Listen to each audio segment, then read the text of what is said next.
নমস্কার বন্ধুরা, নেহার রান্নাঘরে আপনাদের সকলকে অনেক অনেক স্বাগত জানাই। আজ আমি শেয়ার করব অত্যন্ত স্বাস্থ্যকর ও সুস্বাদু এক ব্রেকফাস্ট রেসিপি। এটা বানানো খুব সহজ। তো এই রেসিপি বানানোর জন্য প্রথমে আমি এখানে 200 গ্রাম সুজি নিয়েছি। যে 10 টাকার সুজির প্যাকেটটা হয় 200 গ্রাম, সেই সুজিটা আমি নিয়েছি। এখানে পুরো প্যাকেটটা নিয়েছি। আর নিয়েছি দুটো সিদ্ধ আলু। আর এখানে নিয়েছি আমি একটা মাঝারি সাইজের বাঁধাকপি 4/1 অংশ, যেটা আমি গ্রেট করে রেখেছি। আর নিয়েছি একটা ডিমের সাদা অংশটা। এই কটা উপকরণ দিয়েই আমি আজ এই রেসিপিটা বানাবো। এই রেসিপি বানানোর জন্য আমি যে কপিটা গ্রেট করে রেখেছিলাম সেই কপিটা একটু ভাপিয়ে নেব। তার জন্য ওভেনে আমি একটা কড়াই চাপিয়ে দিয়েছি। এবার এর মধ্যে দিয়ে দিচ্ছি গ্রেট করা কপিটা। আমি বাঁধাকপিটা এর মধ্যে দিয়ে দিচ্ছি।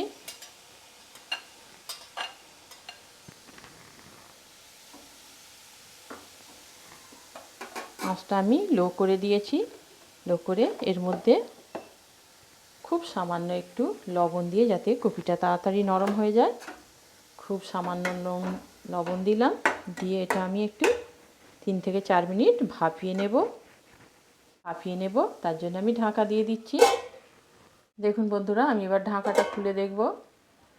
বাঁধাকপিটা আমার পুরোপুরি সিদ্ধ হয়ে গেছে। আর এ থেকে সামান্য একটু জল বেরিয়েছে। এই জলটা আমি বাদ দিয়ে কপিটা আমি এর মধ্যে থেকে তুলে ঠান্ডা করতে দেব। এটা এবার নামিয়ে নিচ্ছি। দেখতে পাচ্ছেন কপিটা আমি একটা পাত্রের মধ্যে নিয়ে ঠান্ডা করতে দিয়েছি। এটা এখন আমি এবার সাইডে সরিয়ে রাখবো। এখানে আমি একটা মিক্সিং জার নিয়ে নিয়েছি। এবার এই জারের মধ্যে আমি কাঁচা সুজিটা দিয়ে দিচ্ছি।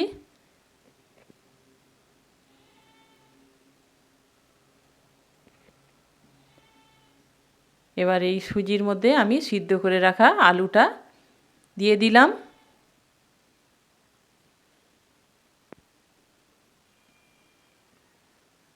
এবার এর মধ্যে আমি পরিমাণ মতো জল দিয়ে দিচ্ছি। দিয়ে একটা পেস্ট বানিয়ে নেব আলু আর সুজির। পেস্টটা এইভাবে তৈরি হয়ে গেছে, দেখতে পাচ্ছেন। এটা খুব গাঢ় হয়েছে। আমি পরে এটা জল দিয়ে আরও একটু পাতলা করে নেব। এবার আমি এটা একটা বোলে ঢেলে নেব। আমি এখানে একটা বোল নিয়ে নিয়েছি। এবার পেস্টটা আমি এর মধ্যে ঢেলে নিচ্ছি।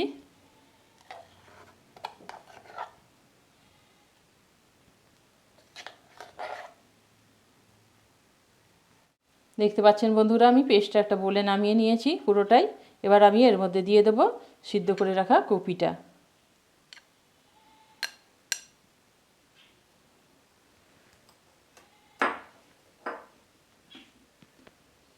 আর এর মধ্যে আমি আরও কিছুটা জল অ্যাড করছি। খুব বেশি আমি জল এখানে ব্যবহার করিনি, ব্যাটারটা একটু গাঢ় হবে।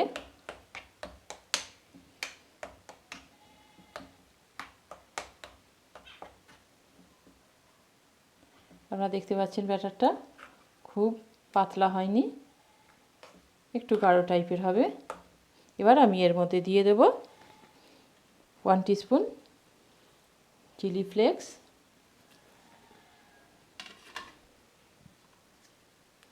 দিয়ে দিচ্ছি একটা বড় সাইজের পেঁয়াজ কুচি, দিয়ে দিচ্ছি 3টি কাঁচা লঙ্কা কুচি,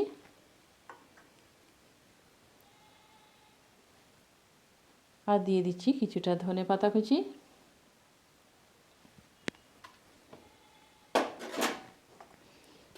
এবার আমি এর মধ্যে দিয়ে দেব 1 টিস্পুন লবণ,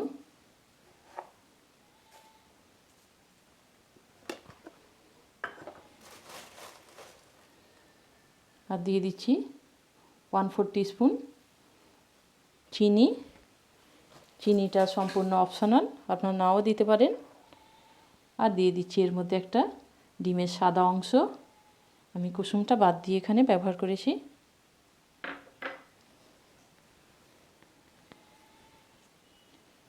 এবার এর মধ্যে দিয়ে দেব কিছুটা সাদা তেল।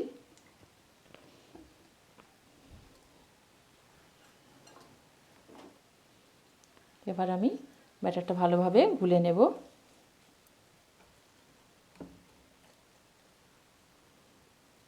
দেখতে পাচ্ছেন বন্ধুরা, আমার এখানে ব্যাটারটা তৈরি হয়ে গেছে। স্মুথ একটা সফট ব্যাটার তৈরি হয়ে গেছে। এবার আমি ওভেনে একটা প্যান বসিয়ে দিয়েছি। এর মধ্যে দিয়ে দিচ্ছি খুব সামান্য সাদা তেল। এই রেসিপিটা বানাতে তেল খুব কমই লাগে। যারা তেল বেশি পছন্দ করে না, এই রেসিপিটা আশা করি তাদের খুবই পছন্দ হবে। আমি এর মধ্যে তেল ব্রাশ করে দিলাম। এখানে আঁচটা আমি মিডিয়াম করে রেখেছি। এবার আমি একটা হাতার সাহায্যে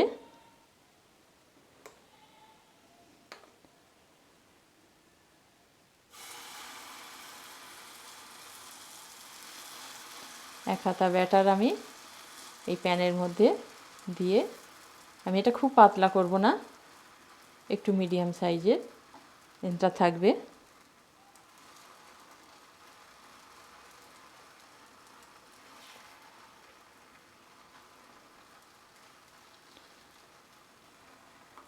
আমি ঠিক এভাবে প্যানের চারিদিকেটা একটু এই হাতার সাহায্যে ছড়িয়ে দিচ্ছি।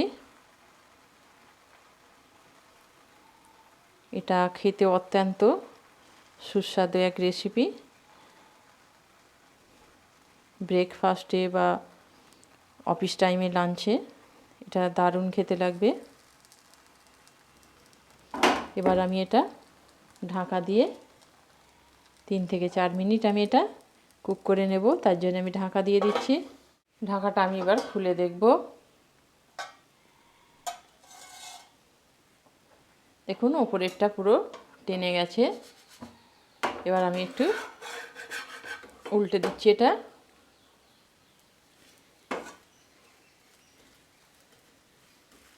নিচের পিঠটা আমি একটু উল্টে দিলাম।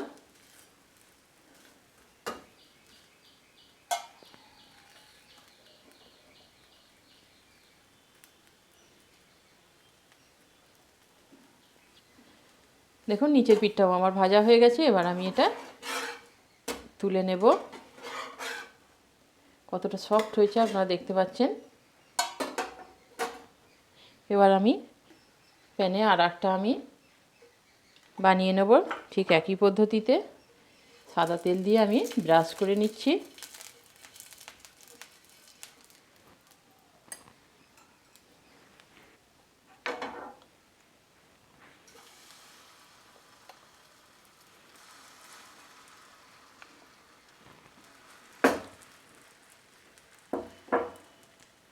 এইভাবে ঠিক আমি প্যানের চারিদিকে একটু ছড়িয়ে দিচ্ছি।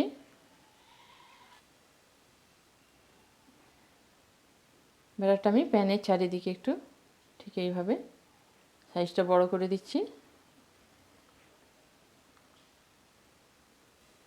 এবার আমি এটা ঢাকা দিয়ে দেব। এবার ঢাকাটা আমি খুলে দেখছি। দেখুন ওপরের পিঠটা শক্ত হয়ে গেছে। আমি এবার নিচের পিঠটা উল্টে দিচ্ছি।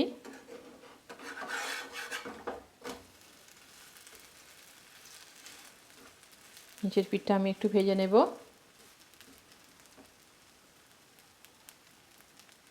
দেখুন বন্ধুরা, এটা আমার ভাজা হয়ে গেছে। এবার আমি এটা নামিয়ে নেব।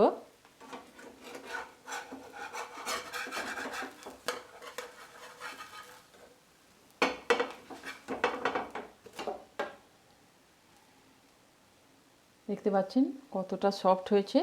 বাকিগুলো ঠিক এই পদ্ধতিতে আমি বানিয়ে নেব। দেখুন বন্ধুরা, এইভাবে আমার প্রতিটা পরোটা তৈরি হয়ে গেল। সকালের ব্রেকফাস্টে আপনারাও ঠিক এইভাবে বানিয়ে নেবেন, দারুণ লাগবে, খেতে অনবদ্য লাগে। আর আমার রেসিপি যদি আপনাদের ভালো লেগে থাকে তাহলে লাইক শেয়ার কমেন্ট করবেন। আর আমার চ্যানেলটি অবশ্যই সাবস্ক্রাইব করে আমার পাশে থাকবেন। সকলে খুব ভালো থাকবেন। ধন্যবাদ।